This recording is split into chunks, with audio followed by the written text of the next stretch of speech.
بسم اللہ الرحمن الرحیم۔ ناظرین، اسلامی ہیروز کی 5ویں قسط کے ساتھ میں طاہر ریاض حاضر خدمت ہوں۔ آج ہم کسی ایک صحابی رسول کا تفصیلی ذکر نہیں کریں گے، بلکہ آج ہم سرکار دو عالم صلی اللہ علیہ وسلم کی اولاد یعنی آپ صلی اللہ علیہ وسلم کے صاحبزادوں اور صاحبزادیوں کا مختصر تعارف پیش کریں گے۔ رسول اللہ صلی اللہ علیہ وسلم کے 3 صاحبزادے اور 4 صاحبزادیاں تھیں، جن میں سے 5 یعنی 1 صاحبزادہ اور 4 صاحبزادیاں یہ نبی کریم صلی اللہ علیہ وسلم کی بعثت سے پہلے پیدا ہوئیں، اور 2 صاحبزادے نبی کریم صلی اللہ علیہ وسلم کو نبوت عطا کر دیے جانے کے بعد پیدا ہوئے۔ نبی کریم صلی اللہ علیہ وسلم کی کل اولاد 7 میں سے 6 یعنی 2 صاحبزادے اور 4 صاحبزادیاں سیدہ خدیجہ رضی اللہ تعالی عنہا کے بطن مبارک سے پیدا ہوئی، اور واحد ایک بیٹے سیدنا ابراہیم رضی اللہ تعالی عنہ آپ صلی اللہ علیہ وسلم کی لونڈی ماریہ قبطیہ رضی اللہ تعالی عنہا کے بطن سے پیدا ہوئے۔ سب سے بڑے صاحبزادے حضرت قاسم رضی اللہ تعالی عنہ تھے، جو سیدہ خدیجہ رضی اللہ تعالی عنہ کے بطن سے پیدا ہوئے، اور آپ ہی کے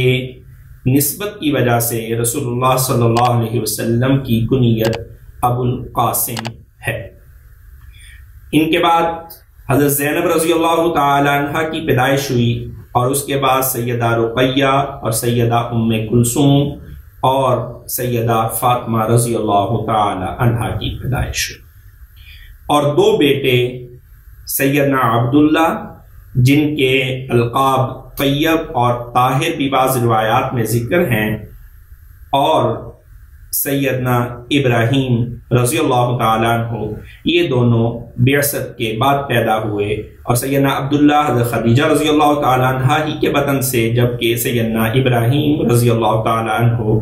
ماریہ قبطیہ رضی اللہ تعالیٰ عنہ کے بطن سے پیدا ہوئے۔ رسول اللہ صلی اللہ علیہ وسلم کی یہ کل اولاد، ان میں سے سوائے سیدہ فاطمہ رضی اللہ تعالی عنہ کے ساری کی ساری رسول اللہ صلی اللہ علیہ وسلم کی اپنی حیات مبارکہ میں اس دنیا سے پردہ فرما گئے، اور نورینہ اولاد تینوں صاحبزادے بچپن ہی میں فوت ہو گئے، اور سب سے آخر میں فوت ہونے والے بیٹوں میں سیدنا ابراہیم رضی اللہ تعالی عنہ ہیں، اور آپ کی جس دن وفات ہوئی اتفاقاً اس دن سورج گرہن بھی ہوا۔ سورج کو گرہن دیکھ کے بعض لوگ یہ کہنے لگے کہ یہ رسول اللہ صلی اللہ علیہ وسلم کے بیٹے ابراہیم کی وفات کی وجہ سے سورج آج بے نور ہو گیا، لیکن رسول اللہ صلی اللہ علیہ وسلم نے اس موقع پہ ارشاد فرمایا، جس کو امام بخاری رحمہ اللہ تعالی عنہ نے اپنی کتاب کے اندر ذکر کیا ہے کہ رسول اللہ صلی اللہ علیہ وسلم نے ارشاد فرمایا، ان الشمس والقمر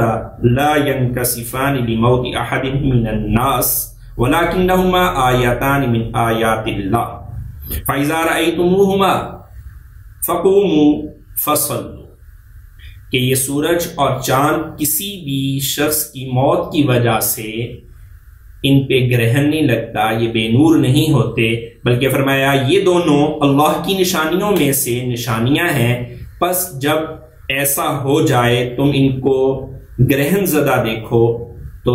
کھڑے ہو جاؤ اور نماز ادا کرو۔ اور ایک روایت میں یہ بھی الفاظ ہیں کہ جب تک گرہن ختم نہ ہو جائے اس وقت تک تم قیام کرو اور نماز ادا کرو۔ لیکن رسول اللہ صلی اللہ علیہ وسلم کو اپنے ان اولاد کے جانے پہ غم تھا، طبی طور پہ رنجیدہ تھے، اور اس رنجیدگی کو دیکھ کے، اس غم کو دیکھ کے حضرت عبد الرحمن بن عوف رضی اللہ تعالیٰ عنہ نے سوال کیا، انت یا رسول اللہ، کہ اللہ کے رسول آپ بھی اس موقع پہ پریشان ہیں کہ ابراہیم اس دنیا سے چلے گئے ہیں اور آپ اس کی وجہ سے آنسو بہا رہے ہیں؟ تو رسول اللہ صلی اللہ علیہ وسلم نے ارشاد فرمایا کہ ان العین تدمع، کہ آنکھ بہہ رہی ہے، والقلب یحزن، اور دل افسردہ ہے، ولا نقول الا ما يرضى ربنا، لیکن ہم زبان سے وہی بات کہیں گے جس سے ہمارا رب راضی ہو جائے۔ اور اس کے بعد فرمایا وَإِنَّا بِفَرَاقِكَ يَا إِبْرَاهِيمُ لَمَحْزُونُونَ کہ اے ابراہیم تیرے فراق اور جدائی کی وجہ سے ہم غمزدہ ہیں۔ یہ رسول اللہ صلی اللہ علیہ وسلم کی کل اولاد ہے، جس میں سے نورینہ اولاد ساری کی ساری بچپن میں اس دنیا سے رخصت ہو گئی، اور جو بیٹیاں تھیں ان کی تفصیل کے اندر ہم اس قسم میں نہیں جا رہے، انشاءاللہ آئندہ کسی قسم میں تفصیل رکھی جائے گی۔ ان میں سے بھی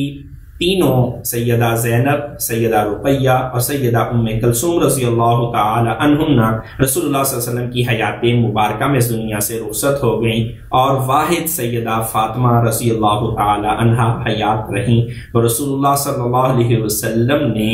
جہاں اس دنیا کے اندر رہتے ہوئے غم اور پریشانیاں اٹھائیں، غیروں کی تکلیفیں برداشت کی، وہیں پہ نبی کریم صلی اللہ علیہ وسلم کو اپنے خاندان کے صدمے بھی برداشت کرنے پڑے، ان لوگوں کا اس دنیا سے رخصت ہونا بھی برداشت کرنا پڑا، لیکن اس سارے سینیریو کے باوجود، اس سارے حالات کے باوجود نبی کریم صلی اللہ علیہ وسلم کی تبلیغی مساعی، نبی کریم صلی اللہ علیہ وسلم کا دین کا کام کسی صورت بھی رکا نہیں۔ اور یہی ہمارے لیے آج کی اس قسم میں سبق ہے کہ جیسے بھی حالات ہوں انسان کو دین کے ساتھ اور دین کے کام کے ساتھ جڑا رہنا چاہیے۔ حق تعالی شانہ ہمیں عمل کرنے کی توفیق عطا فرمائے۔